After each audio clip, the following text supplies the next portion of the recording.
We begin the installation by removing the 3 plastic fasteners on the trim panel beneath the glove box on the passenger side. A fastener removal tool is recommended, but it is possible to use a flat screwdriver or similar tool.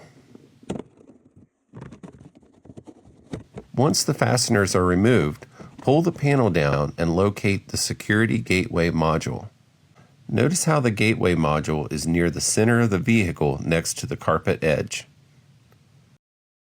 There is another connection nearby that has the same connector, but only the gateway module connection will allow the device to work.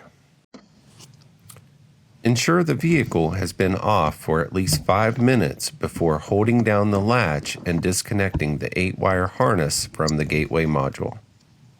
Install the Autostop Eliminator device in line between the wiring harness and the gateway module. Once connected, tuck the device between the carpet and the carpet insulation. Position the trim panel into place and insert the 3 plastic fasteners. There's no harm in reusing the fasteners, but we include new fasteners in our kit just in case. Once the device is installed, the device will remember when you turn Auto Start Stop off and will maintain that off setting automatically. After cycling the ignition, we see the device maintaining the off setting.